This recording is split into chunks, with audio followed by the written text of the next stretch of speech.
Tilbake skal du være til Norges beste. I kveld så skal vi kåre Norges beste komiker gjennom tidene, basert på en avstemning vi gjorde på TV2.no før jul.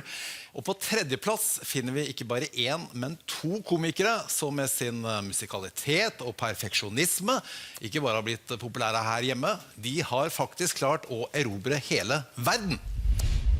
På tredjeplass, Ylvis. Brødrene Vegard og Bård Ylvisåker slo igjennom for fullt med forestillingen Ylvis, en kabaret på Ole Bull-scene i Bergen i år 2000. Siden har de gjort enorm suksess med TV-show, radioprogram og sceneforestillinger og har vunnet flere priser. Superhitten The Fox har i dag over 500 milliard hits på YouTube. Velkommen til denne talestyrte heisen. I 9. etasje kan vi spandere et fotoshoot.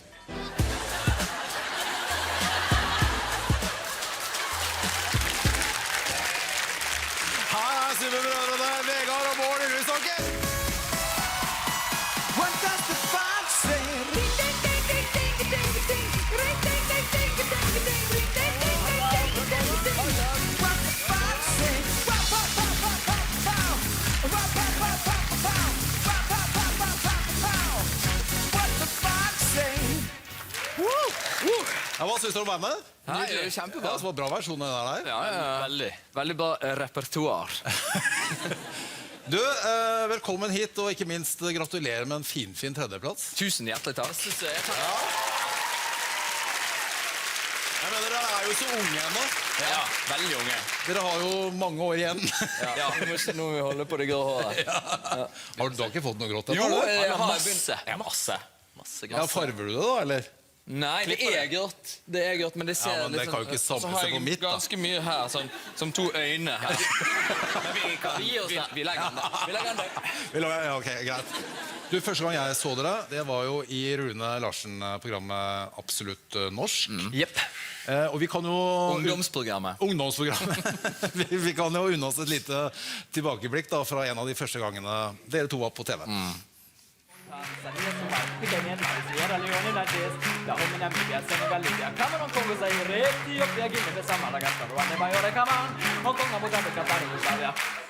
Mauritania, Transylvania, Monaco, Liechtenstein, Malta, and Palestine, Fiji, Australia, Sudan. Thank you very much, everybody. Thank you. Yes, tusen takk. Hvordan er det å se igjen gamle klipp? Jeg skjønner at det blir en ubehagelig kveld, dette her. Ja, synes dere det er kleint? Det går helt fint. Ja, det går helt fint, men de første sånn 10 årene av karrieren synes jeg det er mye vondt, ja. Du, jeg må jo være helt ærlig med dere, fordi altså, når jeg da hadde lest at dere hadde vokst opp i Afrika og var med i dette Rune Larsen-programmet, så tenkte jeg at her er det noen glade misjonærbarn som har fått tid til å utfolde seg på norsk TV. I brødre var dere i tillegg. Altså, det er mange som tror at vi er kristne misjonærbarn fra Afrika. Og det, vet du hva? Det forstår jeg så godt. 2 gutter, vært i Afrika, bestemmer seg for å drive med revy sammen.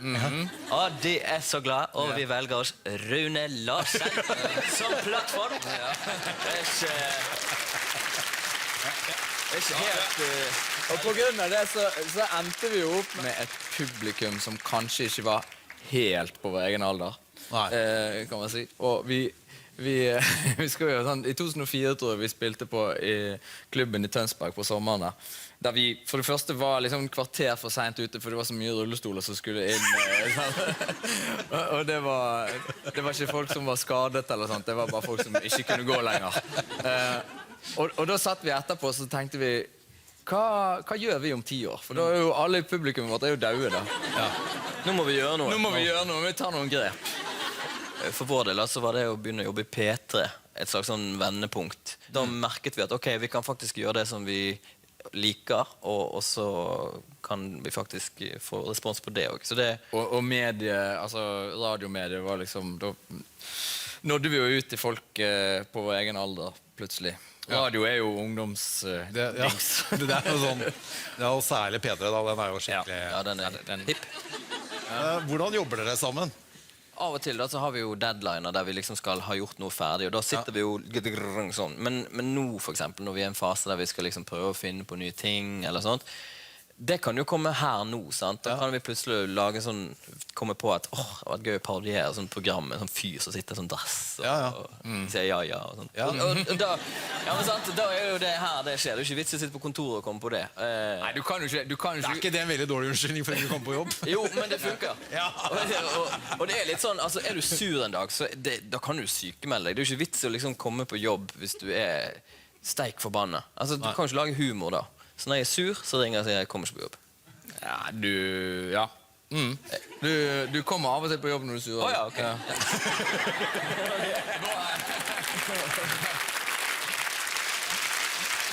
Dere fikk jo da etter hvert deres eget talkshow på TV Norge, og fra der kom også da etter hvert The Fox. Altså, dere kan jo ikke sitte her og ikke prate om The Fox. Vi elsker å prate om The Fox.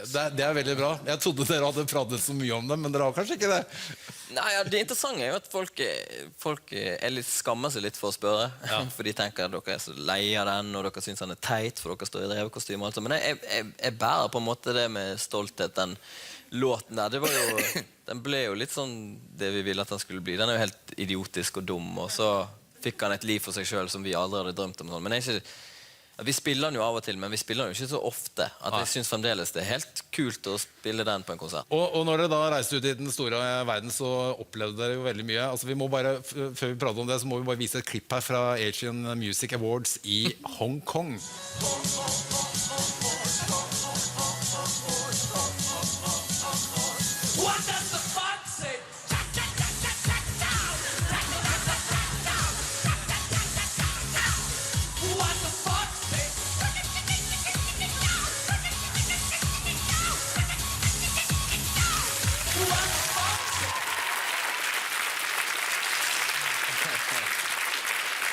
De svir av noen kroner på TV-produksjoner i Hongkong. Ja, vi spurte om vi kunne få eller, først tenkte vi Få den reven. Ja, hva skal de med den, tenkte vi.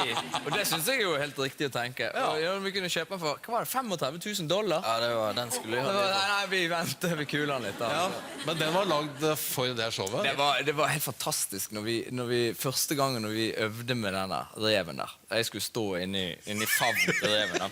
Så var den var jo da knyttet sammen med magneter, sant? Som ble utløst sånn at når han trykker på knappen så for det var egentlig spenn igjen.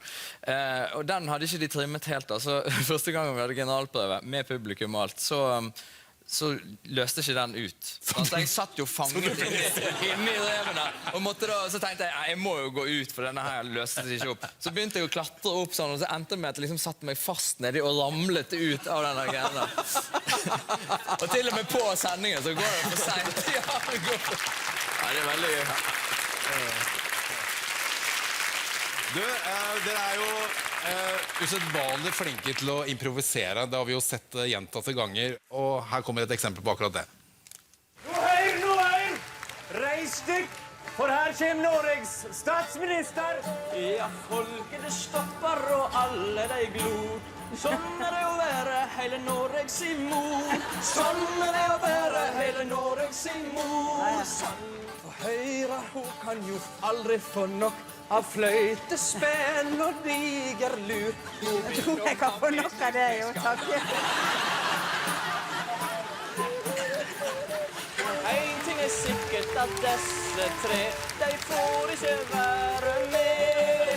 De får ikke være med. Og flytt deg for PST.